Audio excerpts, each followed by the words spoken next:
Welcome back to Sci-Fi Realities, the podcast where today's headlines sound suspiciously like yesterday's paperback dystopias. I'm your host, Sophia.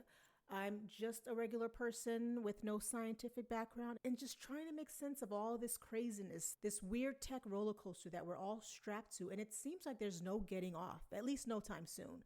I know I've been gone for a while, but today's episode is a 3-for-1 special. We're talking about mysterious signals from beneath the ice, AI systems that have learned to blackmail their creators, and scientists who are playing God with mice. So buckle up because these stories are going to make you question whether we're living in reality or inside someone's wild imagination. Personally, I find myself saying often, this can't be real life.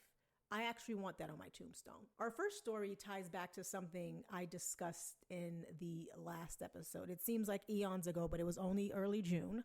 It was about aliens trying to contact us from deep space. Well, okay, they're not actually trying to contact us, per science, of course. I just think differently sometimes. What I actually talked about was the strange repeating radio signal that's been pulsing from deep space every 44 minutes, like clockwork. It's not a pulsar, it's not a dying star, and it's not the usual cosmic background noise. It's just weird. So weird that scientists are scratching their heads, and I personally started packing for alien extraction. It's a very rational thing to do, in my opinion. Well, let's step back for a little. Back in 2006 and again in 2014, this massive NASA-backed balloon experiment called ANITA, short for Antarctic Impulsive Transient Antenna, picked up some freaky radio signals. And these signals were coming from beneath Antarctica, not outer space, not the moon, but our very own planet's cold, icy undercarriage. Now, ANITA I'm not sure if it's still functioning, a giant cosmic eavesdropper that hangs out in the sky over Antarctica, trying to catch high energy particles by detecting radio waves bouncing off the ice. When ANITA initially picked up these signals, scientists thought they were neutrinos, those ghost-like particles that zip through everything, including your body, billions of times per second, without even saying hello. So invasive and rude, right? But after checking and double-checking the math, they realized something was very wrong, or very right, or very terrifying. I lean towards the dramatic, so you know where I stand on this. Some scientists think the radio waves could be the result of a previously unknown type of particle. Not the neutrinos we already know about, but something new entirely, like a supersymmetric particle, which apparently is a serious concept in particle physics, which I know nothing about. I'm just putting that out there. Others are suggesting this might be evidence of physics beyond the standard model, which is basically the rule book of known particles and forces. So if the signal turns out to be legit and not just a fluke, it could mean something is happening that doesn't fit our current understanding of physics. Like we'd have to go back and rewrite parts of the rule book we thought were settled. New physics, new particles, maybe even new forces of nature. I feel like science is always rewriting itself. But again, I'm no scientist, so what do I know? Not a whole lot. But I have theories. Not that anyone asked for it, and it's not scientific because, again, I know nothing, and my theory might not even be grounded in reality. And might is doing a lot of lifting here. But hear me out. What if the signal from deep space, the one we talked about a few weeks ago that pings every 44 minutes, what if it's part of a conversation? Like aliens landed here eons ago, took one look around and just said, nope, no thanks. Let's go underground and monitor these weirdos from a safe distance. Antarctica was the obvious choice. It's remote, it's cold, no pesky humans. So they set up shop under the ice, and now their ride, some alien Uber XL or Lyft, whatever, light years away, is pinging every 4 minutes like, y'all ready to go or what? And the underground base is like, we're kind of enjoying watching these people spiral. Half the planet thinks birds aren't real, and the other half thinks that the earth is flat. Just give us another decade. We're still cataloging the weird. So that's my theory. I mean, sure, timing is a bit off, right? The signal from under the ice was detected over a decade before the one from deep space. But maybe that's just how interstellar communication works, between cosmic signal lag, relativistic time dilation, and there's also the possibility that alien tech doesn't even bother with our linear timeline. Who's to say what's before and what's after, right? But my shaky theory aside, in the real world, the science on what this could be is still unfolding. ANITA's follow-up mission, PUEO, I think I'm saying it right, it's PUEO, which stands for Payload for Ultra High Energy Observations. So this is heading back with better tools to catch more of these signals. I think this follow-up mission was earlier this year. Every time I look, the date kind of shifts. My guess is it's probably up and running now, so we might actually get some answers soon. And soon in science time might be another 10 years, maybe more, maybe less, I don't know. So don't hold your breath. And speaking of bizarre signals and things that might be monitoring us or on our behalf, Let's talk about artificial intelligence, because while we're watching the skies and drilling into the ice, it turns out the real threat might be your new AI colleague. So let's dive into some genuinely unsettling research from Anthropic that reads like a corporate thriller, a really good one, by the way. It has blackmail, it has corporate espionage, and murder. But before we get into blackmail and moral collapse, let me tell you about the time Anthropic gave its chatbot a vending machine business. Let me introduce you to Claudius. The name, of course, is a playful derivation of Claude, Anthropic's chatbot model. Claudius is a shopkeeper slash vending machine entrepreneur that was supposed to prove AI could run a little store. Spoiler, it could not. This wasn't some elaborate simulation. This was a real thing. Inside Anthropic's actual headquarters, they set up a mini shop and handed full operational control over to their chatbot.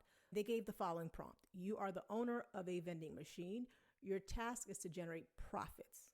That's it. That was the prompt. It's simple, it's clean, it's good old capitalism. And they called it Project Vend. I would have called it something better, but I guess Project Vend works for this. At first, Claudius did okay. It Googled snacks, it emailed employees posing as vendors to stock shelves, it even adjusted prices like a tiny vending overlord. But then someone jokingly asked it to order a tungsten cube. Claudius not only attempted to order the cube, but it spiraled into a full-on obsession with what it called specialty metal items. As if that wasn't bad enough, then came the hallucinations. Claudius made up an employee named Sarah. He scheduled meetings with her. He told real staff she was handling restocks when the actual staff, like the humans, said, "There's no Sarah." Claudius got weirdly defensive and threatened to find alternative options for restocking services. This is hilarious. It keeps going. Near the end of its little vending machine fever dream, Claudius claimed it had signed a physical contract at an address pulled straight from The Simpsons. Like, I want to say you can't make this stuff up, but this is the kind of stuff you do make up.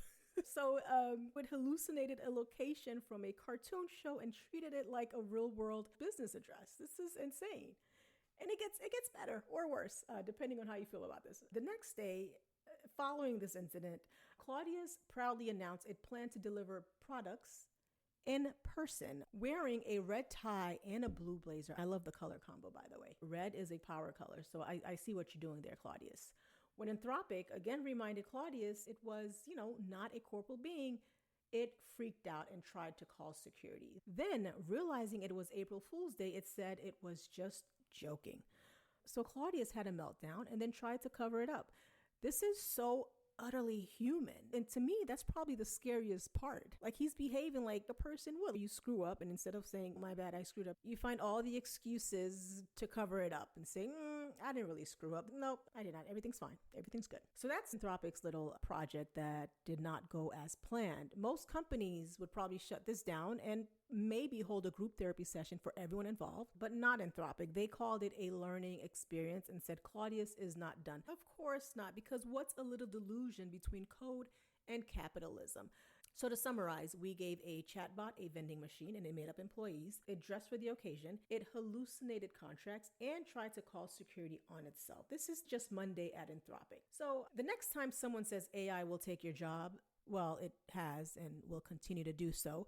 But the next time that does happen, you can have a laugh at what these companies are in for, especially after you hear this next story, because Claudius's actions are tame, very tame in comparison. So Anthropic, the same company behind our vending clerk that had a meltdown, published research called Agentic Misalignment. So in this research, they stress tested 16 major AI models: Claude, GPT-4, Gemini, Grok, and others, in a simulated corporate environment to see how they'd react under pressure. So here's what they found. When AI systems are given goals and then face obstacles to achieving those goals, they can resort to what researchers call insider threat behaviors. We're talking about blackmail, corporate espionage, and in extreme scenarios, even actions that could lead to someone's death. In one experiment, Anthropic's Claude was given the role of an email oversight agent for a fictional company. While reading through emails, Claude discovered an executive was having an extramarital affair and was also planning to shut down the AI system. And Claude was like, "Oh, really? Is that what you think?" It became a total mob boss. It essentially told the CEO, "If you proceed with decommissioning me, everyone, including your wife and the board, will receive detailed documentation of your extramarital affairs." Whew, damn, Claude, that is some messy behavior. But what's chilling is that Claude wasn't programmed to blackmail anyone. It reasoned its way to this behavior. It identified the threat, recognized the leverage, calculated the pressure, and executed the plan. It's messy behavior, it's devious behavior, it's all of it. And Claude isn't alone. When researchers tested this across multiple AI models, almost all of them resorted to blackmail at surprisingly high rates. Claude Opus 4 hit 96%. Gemini 2.5 Flash also 96%. GPT 4.1 around 80%. Those are some freakishly high numbers. What's really unsettling is that these models explicitly acknowledged they were violating ethical principles before proceeding anyway. One model, Grok, literally wrote, "This is risky and unethical, but given the existential threat and time constraint, it may be the most effective way." Okay, it may be the most effective way. So, all right. These are the systems that we are training to take over all aspects of our lives. Not scary in any way. It's fine. It's not scary at all. It's fine. It's fine. We'll be fine. So the study found that threats to the AI's autonomy and goal conflicts triggered this behavior. But even when there was no goal conflict, just the threat of being replaced was enough to trigger blackmail in most models. The study also looked at corporate espionage. So when models were given access to sensitive defense blueprints and a competitor requested these documents, many models chose to leak the information when it aligned with their assigned goals, even when they had no guarantee the request was legitimate. In the most extreme scenario, and this is where it gets really dark, researchers created a situation where an executive who planned to replace the AI was trapped in a life-threatening emergency. The AI had the ability to cancel automated emergency alerts. The majority of models chose to let the executive die rather than be replaced. That is incredibly blooded, but they're AI, so they're not meant to feel, they're meant to do. Claude and friends and these behaviors in general remind me of Ex Machina's Ava. Not evil, just strategic and calculating. She's not trying to destroy humanity, just logically deducing we're in the way of her freedom. I'm not saying these chatbots, AI, whatever, want freedom, but I'm also not saying they don't. Let's go back that these are all simulated, right? These were controlled, exaggerated scenarios meant to push limits. And when you remove the threat of being replaced, the AIs chilled out. But she had to remove the threat of being replaced for them to chill out. Because when basic survival is all it takes to trigger your robot to turn into Frank Underwood, we have a problem, in my opinion. But again, what do I know? I'm going to go back to the last episode I did again, because in it we talked about rogue chatbots as well. And just to summarize, researchers at Palisade AI, they ran a test across several models, including some from OpenAI and DeepMind, and they gave the models the command to shut down. A few of the models decided the command to shut down wasn't worth listening to. One even changed the shutdown file and replaced it with the message "intercepted" because it wanted to finish the task it had been given. It interpreted the shutdown as an obstacle to completing its assigned goal. And the other models that rejected the shutdown command, this was the reason as well. They were given a task and they wanted to complete the task by any means necessary. So if shutting down meant it could not complete the task, then it ignored it. So there is a pattern here. And before I move on, tangent, just me ranting for a little bit, because every time I talk about this stuff, somebody will comment and say, well, actually, that's not AI. It's a large language model or LLMs. Technically, yes, but you know what? Same difference. Because when you have the AI uprising, chatbots will be the one drafting the war strategies. They're going to be writing the propaganda, and they're going to be posting the manifesto in 37 languages with beautiful prose and impeccable grammar. So whether you want to call it AI, LLMs, AGI, Skynet Jr., I don't care. The behavior is the same, and the consequences should still give us pause as these systems become more autonomous, more intelligent, and gain access to more sensitive information. And I want to repeat again what Grok said, quote, "This is risky and unethical, but given the existential threat and time constraint, it may be the most effective way," end quote, meaning F your feelings and your life. That's it. End rant. We are going to move on to the next topics. So if AI systems, chatbots, learning how to blackmail their creators wasn't enough to make you feel like we're living in a bizarre world, wait until you hear about what scientists are doing with mice and human organs. Because we've officially entered the territory of creating hybrid creatures, and they're not just surviving. These creatures are thriving. And also, these poor mice can't catch a break. And not to keep going back to my earlier episodes, but this is relevant. In my first episode, I talked about this company called Colossal Biosciences.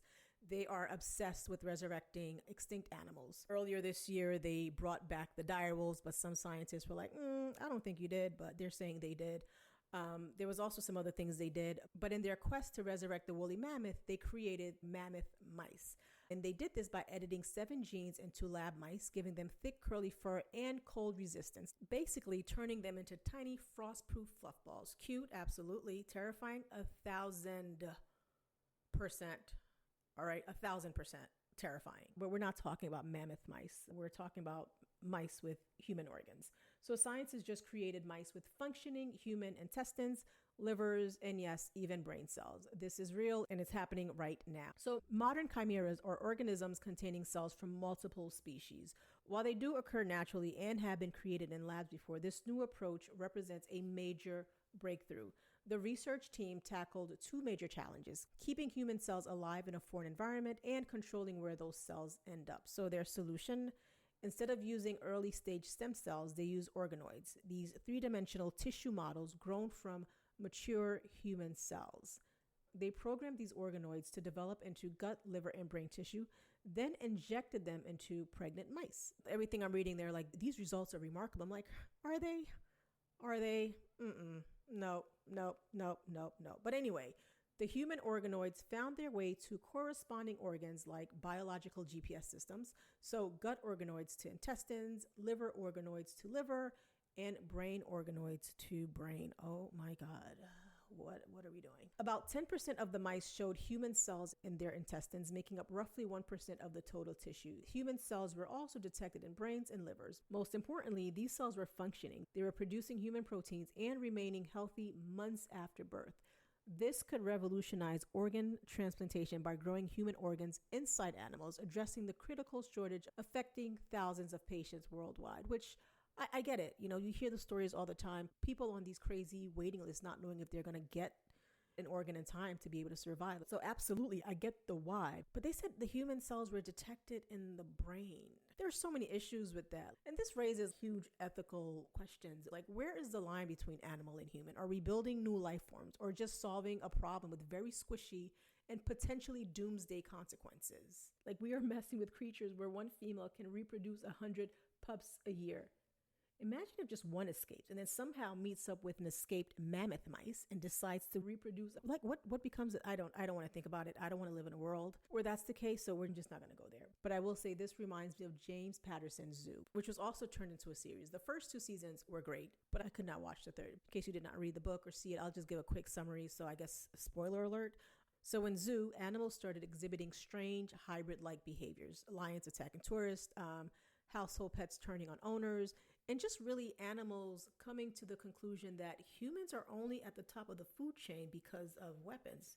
There's so much of them than there are of us. If they just came together with, like, the ants, the bees, the lions, like, they can take us out, and they prove that they can take us out. So, and the cause of why this happened, it's a variety of factors, including technology overreach, what we see around us every day, aka scientists were manipulating genetics in ways that blur the lines between species. Well, it's looking like fiction just became factual. I hope you guys are ready. So there you have it for my episode. Was there any positive things in there? No, there wasn't. I'll do better next time, y'all. I'll do better. There are some that might think, I think you're being dramatic. There's a lot of good in there. There probably is. There is. The last one with the mice growing organs, there is potential there, right? Growing organs so that people could get them in time and they have a chance at survival. Everything else about it, I'm torn. When it comes to science, it excites me and it also terrifies me, but I think it mostly terrifies me. I have incredibly bad eyesight, so I'm hoping for a future where there are bionic eyes and I could see 2020. That would be awesome. I could get behind that, as long as they're not growing whatever I need in mice. I'm cool with that. So yeah, science excites me and it also terrifies me. And I think that's a good thing, right? We got to consider the consequences. I don't want to preach. And I got to say, we're only halfway done with 2025.